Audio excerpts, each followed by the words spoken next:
আসসালামু আলাইকুম দশম শ্রেণীর শিক্ষার্থীরা, আশা করি সবাই ভালো আছো। তোমাদের জেনারেল ম্যাথ ক্লাস আজকে আমরা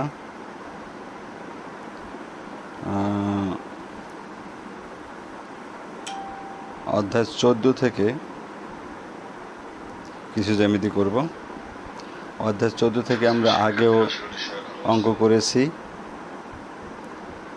আজকে অধ্যায় 14 আমাদের দ্বিতীয় ক্লাস। আগের দিন আমরা 2টা জ্যামিতি করেছিলাম। আজকে আমাদের পরবর্তী জ্যামিতি শুরু হবে, অর্থাৎ আজকে আমরা শুরু করব। তাহলে 1 আর 3 হয়ে গেছিল, আজকে আমরা 4 নাম্বার থেকে শুরু করব। 4 নাম্বার একটা খুবই গুরুত্বপূর্ণ জ্যামিতি, প্রায় পরীক্ষায় 4 নাম্বারটা আসে। খুব ভালো করে দেখো তোমরা। 4 নাম্বারের কোশ্চেন তোমাদের সামনে নিশ্চয়ই আছে বইয়ে। আমি কোশ্চেন অনুযায়ী চিত্র এঁকে যাব, দেখো তোমরা। তাহলে 4 নাম্বার বলা হয়েছে এবিসি ত্রিভুজ। ত্রিভুজ এবিসি আঁকলাম আমরা।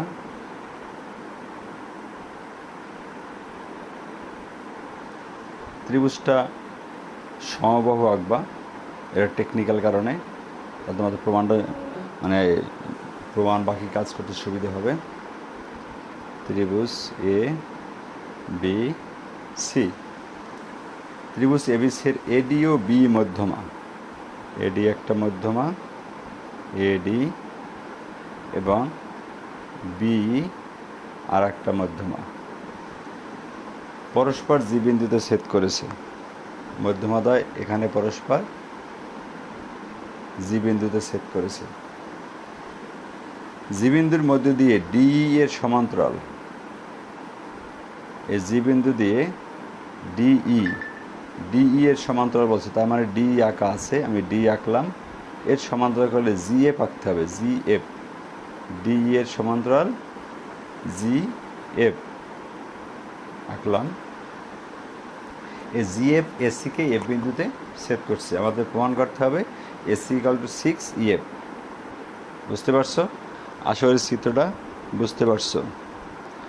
ঠিকমতো দেখা শোনা যাচ্ছে কিনা আমি কমেন্টস করে জানাতে বলেছি, একটু জানাও। তাহলে আমরা বিশেষ নির্বাচনটা লিখি। বিশেষ নির্বাচন,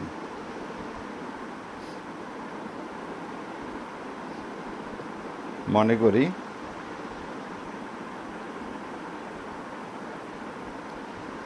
এবিসি ত্রিভুজের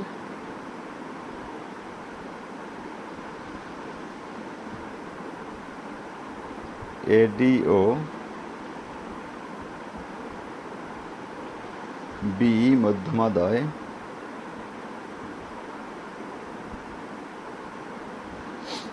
পরস্পর জি বিন্দুতে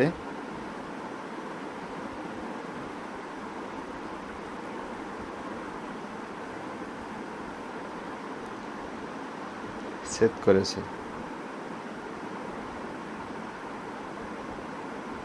ওকে,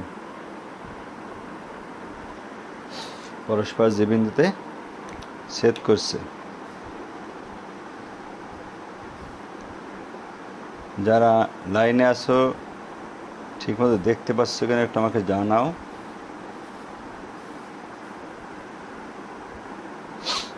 জি বিন্দুতে ছেদ করেছে। এবার ডিই যোগ করি, ডি কমা ই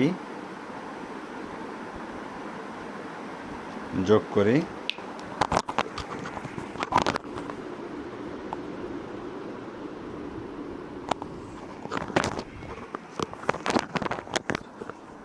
আমরা ডিই যোগ করে নিলাম। জি বিন্দু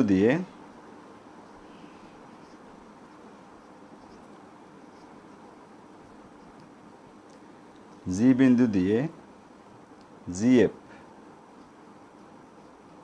সমান্তরাল ডিই আঁকি। ওকে, তারপর জিএফ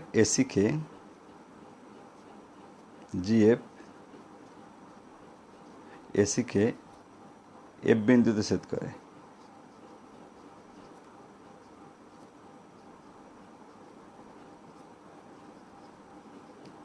এফ বিন্দুতে ছেদ করে প্রমাণ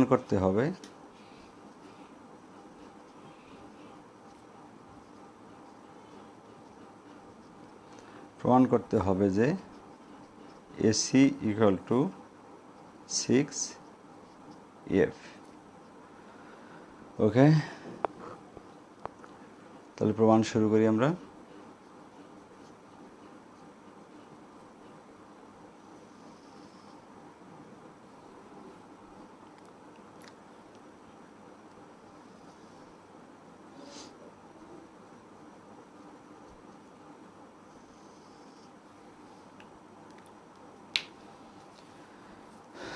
ওয়ালাইকুম আসসালাম, মিস্টার রেদানকে দেখতে পাচ্ছি। ওকে, প্রথমে দেখো 1 নম্বর পয়েন্ট আমাদের ত্রিভুজ ADE কোনটা বুঝতে পারছো? ADE এই ত্রিভুজটা যেটা মার্ক করে রাখলাম, ত্রিভুজ ADE এর জিএফ সমান্তরাল ডি। একটু আগে যেটা আমরা এই যে লিখলাম জিএফ সমান্তরাল ডি। অতএব এখান থেকে আমরা লিখতে পারি AG by GD equal to F by EF. কারণ কি? কারণটা আমরা যথার্থতা লিখে দিই।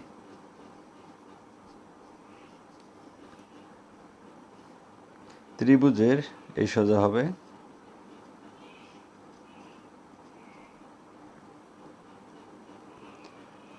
কোনো এক বাহুর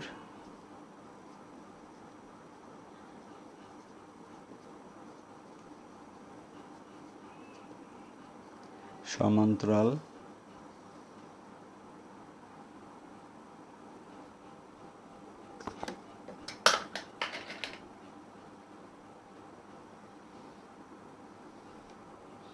ত্রিভুজের কোনো এক বাহুর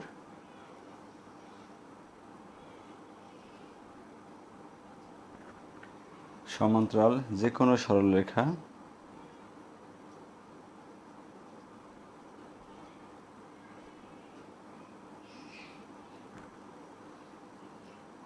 উহার অপার দুই বাহুকে, আমি কিন্তু আগেই বলেছি এটা খুব গুরুত্বপূর্ণ, ভালো করে দেখো। উহার, এটা প্রায় পরীক্ষায় আসে, অপার দুই বাহুকে সমান অনুপাতে বিভক্ত করে। এটা তোমরা উপপাদ্যের মধ্যে করে আসছো।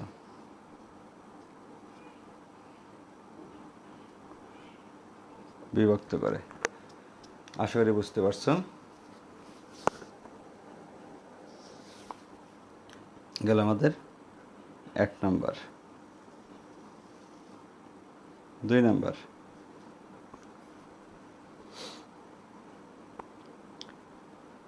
হ্যাঁ,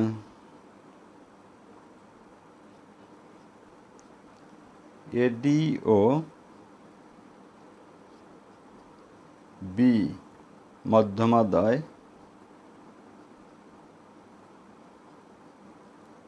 এডি কোনটা? এটা হলো এডি, এটা হলো বি। এডি এবং বি মধ্যমাদয় পরস্পর জি বিন্দুতে ছেদ করছে, তাই না? মধ্যমাদয় পরস্পর জি বিন্দুতে ছেদ করেছে, ঠিক আছে? সে অনুযায়ী লেখা যায় অতএব এজি ইকুয়াল টু 2 জিডি কীভাবে লেখা যায়? কারণ হইল যেহেতু জি এবিসি এর ভরকেন্দ্র, এই জি বিন্দু যদি এরা দুইটা মধ্যমা যেহেতু পরস্পর জি বিন্দুতে ছেদ করছে, তাহলে জি এবিসি এর ভরকেন্দ্র। আর ভরকেন্দ্র মধ্যমাগুলোকে 2:1 অনুপাতে বিভক্ত করে। জি এবিসি এর ভরকেন্দ্র এবং ভরকেন্দ্র মধ্যমা দ্বয়কে, সাধারণত মধ্যমা 3টে থাকে, তো সেক্ষেত্রে মধ্যমা ত্রয় হবে, যেটা দুইটা আমি দুইটা দিয়ে করতেছি। ভরকেন্দ্র মধ্যমা দ্বয়কে 2:1 অনুপাতে বিভক্ত করে। বুঝতে পারছো? তাহলে কি দেখলাম আমরা? যে এডি ও বি মধ্যমাদ্বয় পরস্পর জি বিন্দুতে ছেদ করছে, আর জি বিন্দু তাহলে ত্রিভুজ এবিসি এর ভরকেন্দ্র এবং ভরকেন্দ্র মধ্যমা দ্বয়কে 2:1 অনুপাতে বিভক্ত করছে। সেই জন্য আমরা লিখতে পারি এজ ইকাল টু 2GD। বুঝতে পারছো সবাই? আচ্ছা, এইবারে দেখো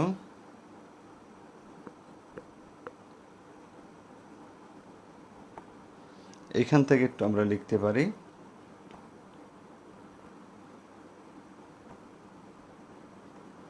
দেব 2GD। আমরা এখানে মান বসাবো এজিতে, এই এজিতে মান বসাবো, এজিতে এই এজি ইকাল টু 2GD না, এজিতে মান বসাবো 2GD বাই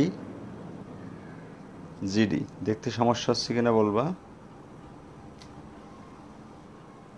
এবার মানে দেখা যাবে 2GD by GD equal to, এখানে কি ছিল, এই বাই ইয়ে। আমরা এটাই কাজ করতে লিখতে পারি একের সাহায্যে। এখানে লিখে দিই একের সাহায্যে, মানে একে মান বসিয়ে দিলাম। ওকে, একের সাহায্যে এটা লেখা যায়। এইখানে আর কিছু কাজ আছে, সেই কাজটাকে আমি বোর্ডের রাইট সাইডে করে যাই। আসলে এতটুকু তোমরা দেখতে পাচ্ছ। এবার আমরা এখান থেকে করি বা, এখানে দেখো একটু আবার আমি আগেরটা একটু আবার দেখাই তোমাদের। এখানে তো জিডি এবং জিডি কেটে যায়, থাকে কি 2/1। বুঝতে পারছো? আমাদের এখানে জিডি বাই জিডি কেটে যাবে, জিডি বাই জিডি কেটে যাবে, থাকবে 2/1। ক্লিয়ার সবাই? জিডি বাই জিডি কেটে যাবে, থাকবে 2/1। তাহলে এখানে লিখবো আমরা 2/1 ইকুয়াল টু, রাইট সাইডে কী ছিল, এই বাই ইএফ, এই বাই ইএফ। আশা করি বুঝতে পারছো। আমরা এখন একটু যোজন করব, বা যোজন কীভাবে করে, 2 যোগ 1 আর নিচে থাকবে কি 1, যোজন করতেছি শুধু। এখানে থাকবে এই প্লাস ইএফ বাই ইএফ। কী করলাম, যোজন করলাম, লিখে দিই যোজন করে। বোর্ডটা দেখা যাচ্ছে কিনা একটু কমেন্টস করে জানাবা, মনে একটু দেখতে সমস্যা হচ্ছে, আমি ঠিক করে দিচ্ছি। এবার এখন নিশ্চয়ই ঠিকমতো দেখতে পাবা। ওকে, বা এইবারে দেখো এটা করলে কি হয়, 2 এর 1 3, 3/1 ইকাল টু এই আর ইএফ। চিত্রটা কি দেখা যাচ্ছে? তাহলে এই আর ইএফ, এই এবং ইএফ, এটাকে আমরা কি লিখতে পারি,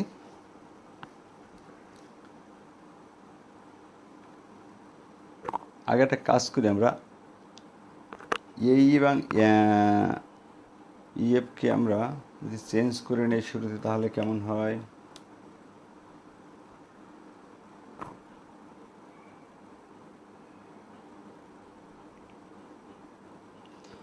আমি একটা জায়গায় একটু ভুল করে গেছি।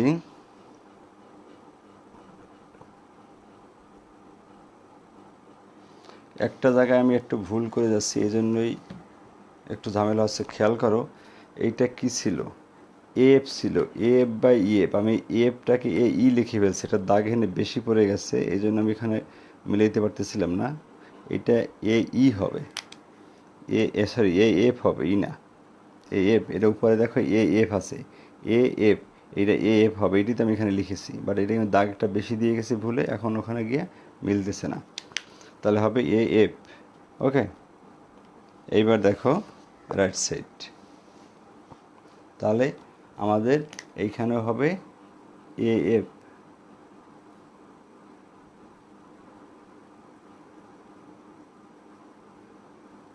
এফ। তাহলে এফ এখানে হবে এফ। এবার দেখো F R EF, F R ইএফটা লেখা যায় একবারে এ ই।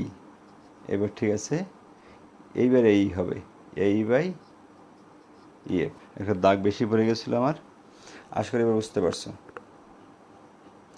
এবার যদি আমরা আর গুণ লিখি, তাহলে এই সমান লেখা যায় কি? এই সমান লেখা যায় 3 ইএফ। বুঝতে পারছো নিশ্চয়ই? কিন্তু একটা জিনিস খেয়াল করো, কিন্তু ই বিন্দু, চিত্রে যে ই বিন্দু, এই ই বিন্দু হলো এসি এর মধ্যবিন্দু, ঠিক আছে?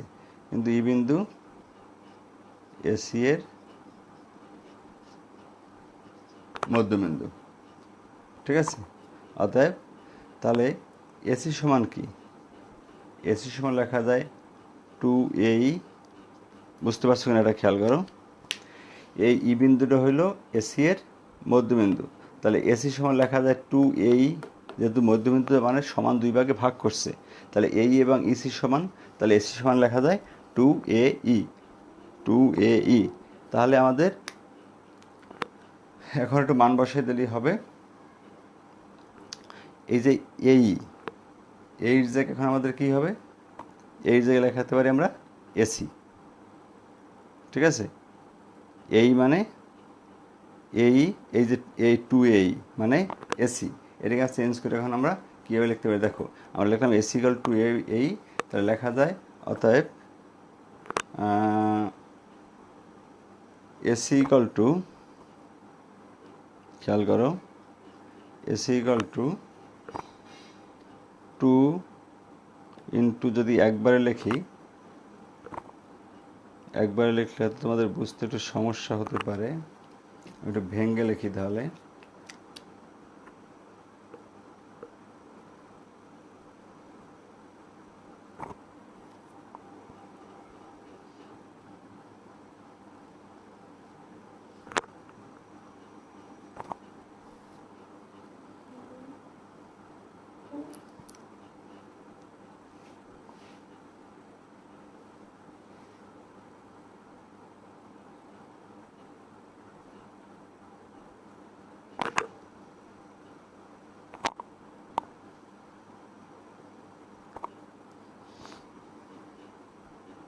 তো লেখা যায় AC equal to 2 into 3EF। বুঝতে পারছো? 2 ইন্টু 3EF মানে এই যে মানটা এখানে বসিয়ে দিলাম, এই মানটা এখানে বসিয়ে দিলাম। বুঝতে পারছো? বা এসি ইকুয়াল টু 3 দুগুণে 6EF, একটু বিশ্লেষণ করে দিলাম। আশা করি এবার বুঝতে পারছো, প্রমাণিত। এটাই আমাদের চেয়েছে।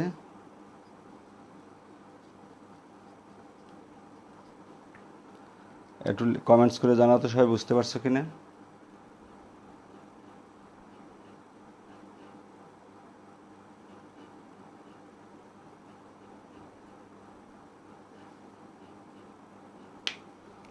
ক্লিয়ার সবাই? এই জায়গাটা বুঝতে সমস্যা হলে আবারও দেখো আমি মার্ক করে দিচ্ছি। এই দেখো এই সমান 3EF, আর এখান থেকে কি পেলাম? ই বিন্দু এসির মধ্যবিন্দু হওয়ায় এসি সমান 2AE। তাহলে আমাদের এই এসি থাকলো, এই যে 2AE, এই এইর জায়গায় এই এইর জায়গায় এইর পরিবর্তে 3f বসাই দিলাম, এই 2 এখানে থাকলো, আর এই এইর জায়গায় বসাইলাম 3f। ওকে, একবারে করা যেত, আমি একটু ভেঙে লিখলাম। তাহলে এইর জায়গায় এইর পরিবর্তে 3f এই মানটা বসিয়ে দিলাম, ঠিক আছে। আর গুণ করে 3 × 6 6f। আশা করি বুঝতে পারছো, এইটা আমাদের প্রমাণ করতে বলা হয়েছিল।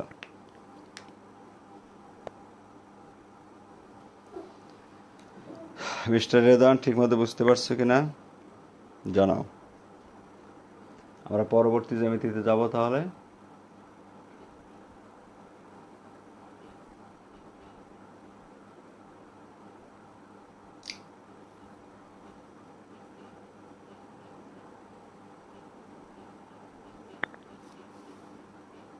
কারিম মাহাতাব বুঝছো, হৃদয়ানু বুঝছো। ওকে, তাহলে আমি মুছে দিলাম। আমাদের নেক্সট জ্যামিতি, নেক্সট হলো আমাদের 5 নম্বর। এটাও একটা ইম্পর্টেন্ট জ্যামিতি।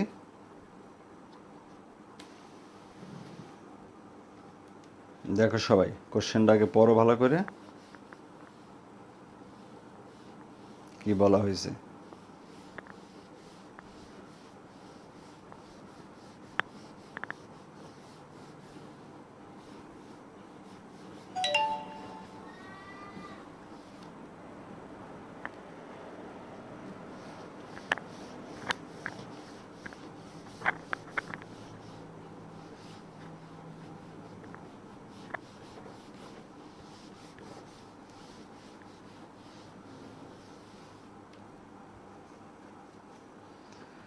আসি এবার আমরা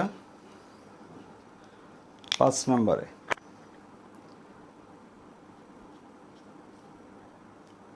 ওকে,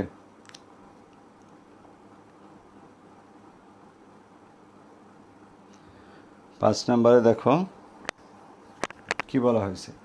এবিসি এর বিসি বাহুস্থ যে কোনো বিন্দু এক্স। তাহলে আমরা একটা ত্রিভুজ এবিসি আঁকি।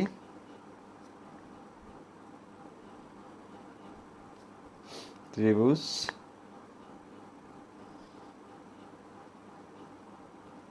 ABC, A B C, BC বাহুর মধ্যবিন্দু এক্স।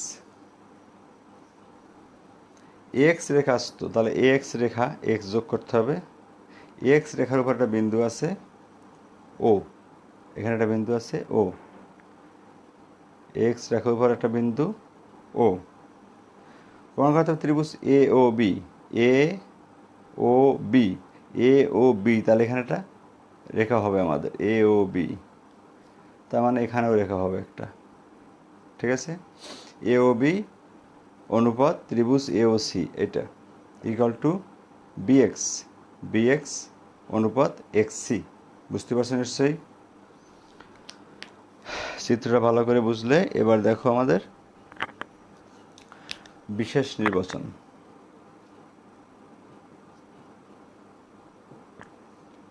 মনে করি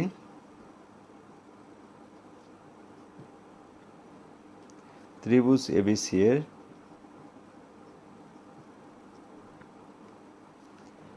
বিসি বাহুর বিসি বাহুস্থ, ঠিক আছে, যে কোনো বিন্দু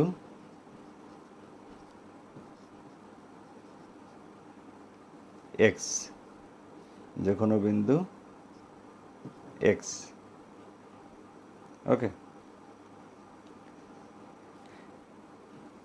এ কমা এক্স যোগ করি।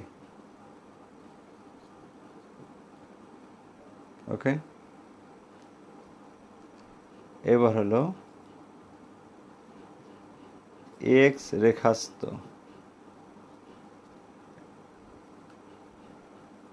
একটি বিন্দু ও।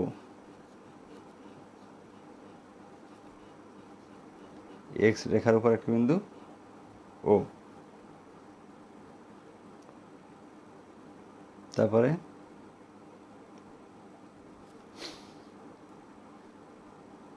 প্রমাণ করতে হবে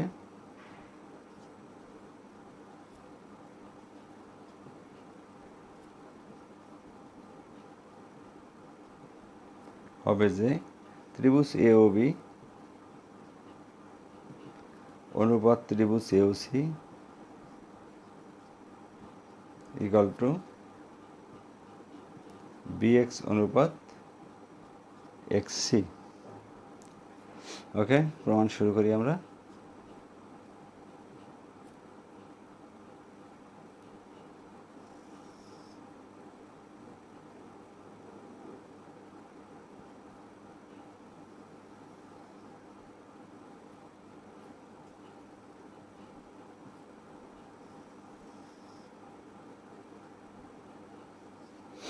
এক নম্বর ধাপে আসো।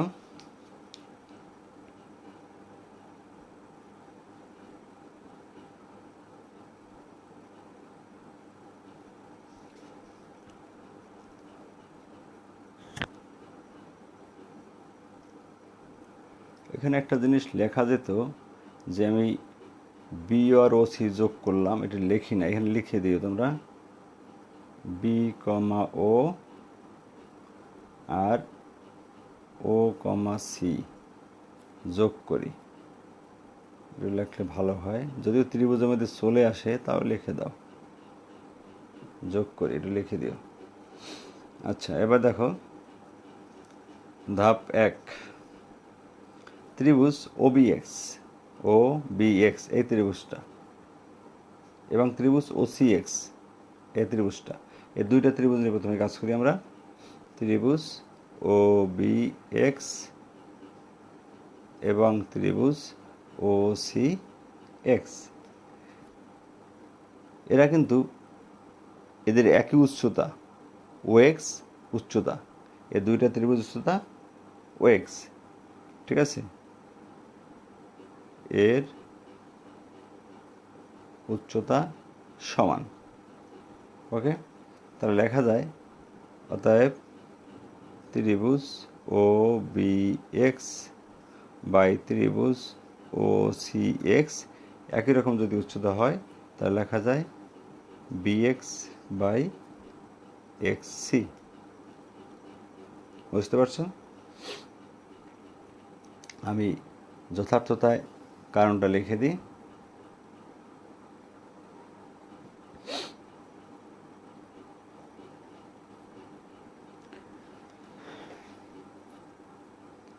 কারণটা হবে দুইটি ত্রিভুজের উচ্চতা সমান হলে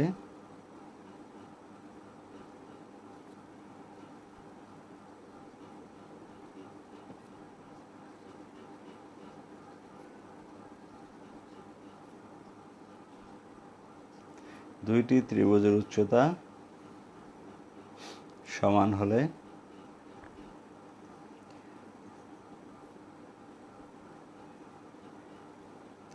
তাদের ক্ষেত্রফলের অনুপাত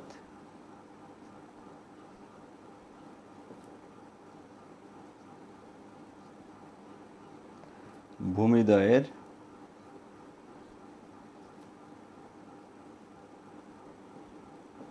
অনুপাতের সমান।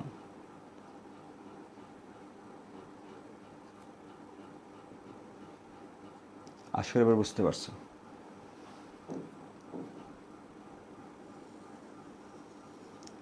যেহেতু এরা একই উচ্চতার উপর অবস্থিত, ও এক্স একই উচ্চতা, ঠিক আছে, এবং এর একই ভূমি বিসির উপর অবস্থিত, একই ভূমির উপর থাকে যদি এবং এই উচ্চতা যদি একই হয় তার মানে উচ্চতা সমান।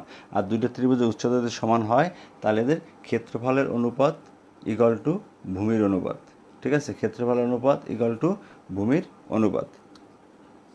2 নম্বর দেখো ত্রিভুজ A O B, A O B, এবার উপরেরটা এইটা এবং এ পাশের এইটা, ত্রিভুজ এ ও বি ও ত্রিভুজ ও না, এখানে এইটা পরে করি, আমরা বাম সাইডে আগে করে যাই। এই দুইটা এ ও বি এবং বি ও এক্সের মধ্যে সম্পর্ক সেটা আগে করে যায়, তাহলে সুবিধা হবে। পরে আবার এই এ ও সি এবং সি ও এক্সের মধ্যে করব। তাহলে এ ও বি আর বি ও এক্স, ত্রিভুজ বি ও এক্স, এদের উচ্চতা সমান।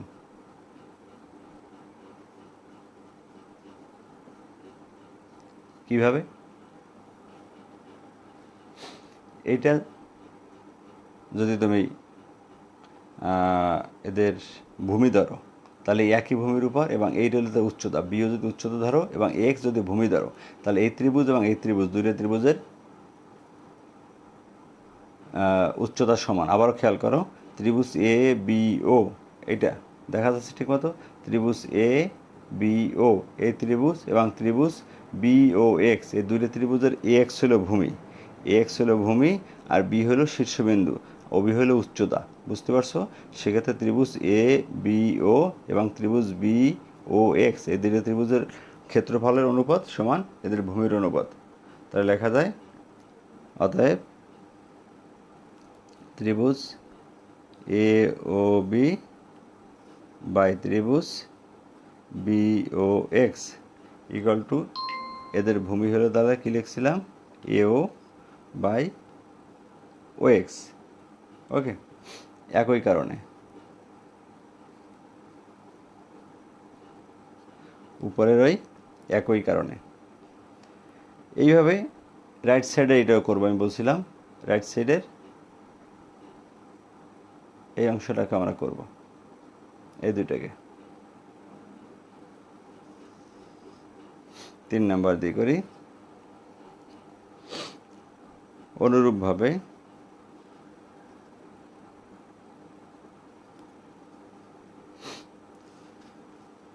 তাহলে এই লাইনটা না লিখলে হয়, অনুরূপভাবে দিয়ে দিলাম, মানে একইভাবে আমরা সরাসরি লিখতে পারি ত্রিভুজ এ ও সি, ত্রিভুজ এ ও সি বাই ত্রিভুজ ও সি এক্স।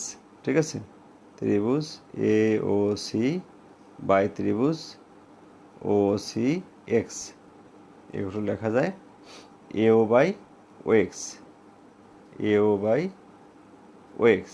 আর অনুরূপভাবে যেহেতু দিলাম, কারণ লেখার দরকার নাই, কারণ একটাই। ওকে, এখন দেখো এইখানে লেখা যায়, উপরে যেটা আমরা করে আসলাম এইগুলোর সাথে একটু মিল করব। এখন আমরা দেখি কোনটার সাথে মিল আছে। আমরা দেখি যদি 2 আর 3 যদি প্রথমে দেখি, দেখো 2 আর 3 এ ও এক্স, এ ও এক্স, তাহলে এই রাইট সাইড যদি সমান হয়, তাহলে আমরা লেফট সাইড সমান লিখতে পারি ত্রিভুজ এ ও বি বাই ত্রিভুজ O B X equal to A O C by O C X. আমি একটু মার্ক করে দেখাই, খেয়াল করো, এই রাইট সাইড 2 এর রাইট সাইড এবং 3 এর রাইট সাইড সমান, তাহলে আমরা লিখতে পারি 2 এর লেফট সাইড সমান 3 এর লেফট সাইড।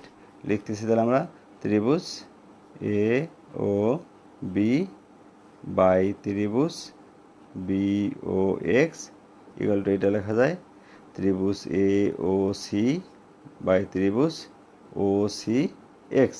কীভাবে করলাম, নোট দিয়ে দিই 2 ও 3 এর সাহায্যে, 2 ও 3 এর সাহায্যে। বুঝতে পারছো?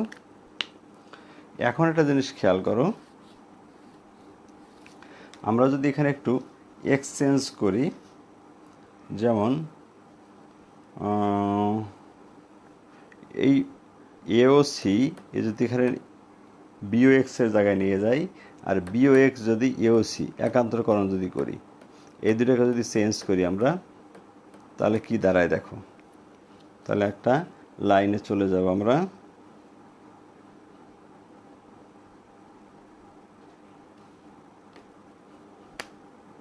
লিখতে পারি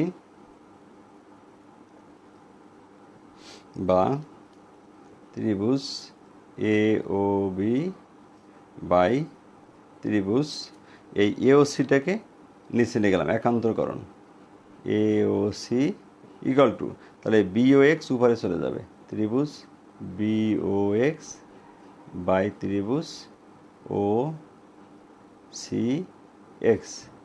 ওকে, এটা লেখা যায়। এতটুকু বুঝছো কিনা দেখো।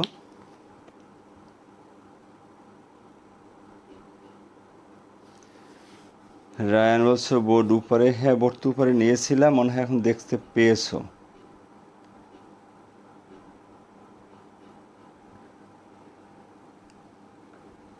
বোর্ড উপরে নিয়েছিলাম, রায়ানের সমস্যা মানে সলভ হয়েছে, একটু বলো আমাকে আবার। এখন লাস্ট লাইন যেটা আছি সেটা দেখতে পাচ্ছ কিনা ঠিকমতো দেখো, এই লাইনটা সবাই বুঝছো কিনা দেখো, এই লাইনটা সবাই বুঝছো?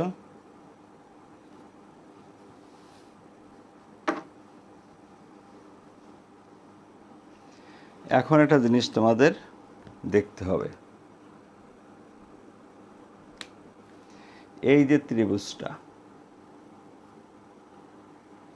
এই ত্রিভুজটা আর একটু 1 নঙে যাও, এই ত্রিভুজটা,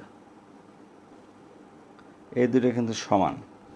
আমি এভাবে ধরলে হয়তো দুইটা একবারে দেখতে পাবা, দেখো তো দেখতে পাচ্ছ কিনা।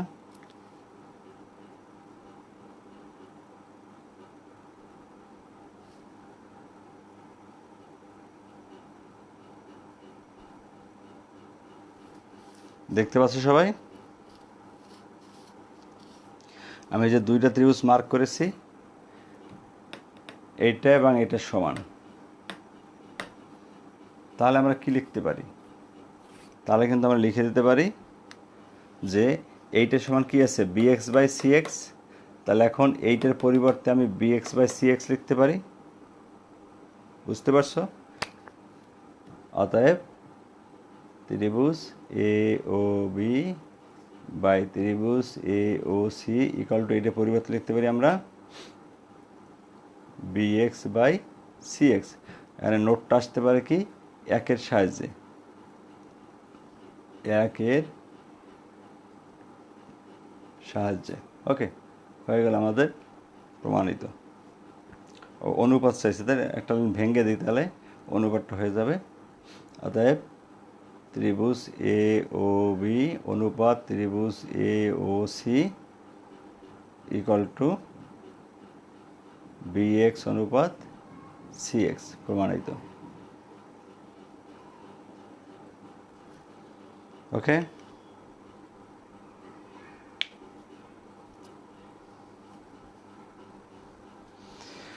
রেদান বলছে ঠিক আছে, রায়ান বলছে নিচের লেখা কেটে যাচ্ছে। রায়ানের আমার মনে হয় একটা প্রবলেম আছে, তুমি মোবাইলটা ফুল স্ক্রিন করো, ঠিক আছে? ল্যান্ডস্কেপে নিয়ে ফুল স্ক্রিনে দেখো, তাহলে সব দেখতে পারবে, এত কাটাকাটির কথা না, ঠিক আছে? কারণ কাটাকাটির কথা না, এই জন্য আমি আর একটা ডিভাইস এটা দেখতেছি, কোথায় কোথায় কাটতেছি আমি সে অনুযায়ী আমি নিজেও ঠিক করে দিচ্ছি, ঠিক আছে? তোমার ফুল স্ক্রিন করতে হবে, ফুল স্ক্রিন করলে রায়ানের প্রবলেম কেটে যাবে। ওকে, আমার মনে হয় এখন দেখতে পেয়েছো, লেফট সাইডটা দেখা হয়েছে, রাইট সাইডটা তাহলে আর একটু দেখার সুযোগ করে দিই। এবার দেখো, আমার মনে হয় পুরোটা ক্লিয়ার। দেখো পুরোটা তো একবারে দেখতে পাবো না, রাইট সাইডের বাকি অংশগুলো মনে হয় এখন দেখতে পেয়েছো।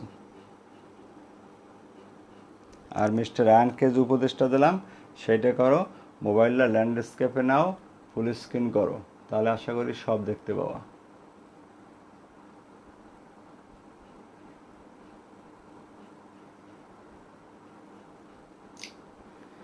আর তোমাদের সুবিধার্থে আমি এর ছবি তুলে দিয়ে দিচ্ছি, গ্রুপে পেয়ে যাবা, যদি কারো কোনো জায়গায় দেখতে একটু সমস্যা হয়ে থাকে তাহলে ছবি দেখে মিলিয়ে নিও। ওকে, তাহলে আজকে এই দুটোই থাকলো, খুব গুরুত্বপূর্ণ দুইটা উপপাদ্য করালাম। এই দুইটাই SW থাকবে, SW 14.1 কত কত করলাম, 4, 5, এই দুটোই করে জমা দাও। ওকে, তাহলে সবাই ভালো থাকো, সুস্থ থাকো, আজকে এ পর্যন্ত থাকলো, আল্লাহ হাফেজ।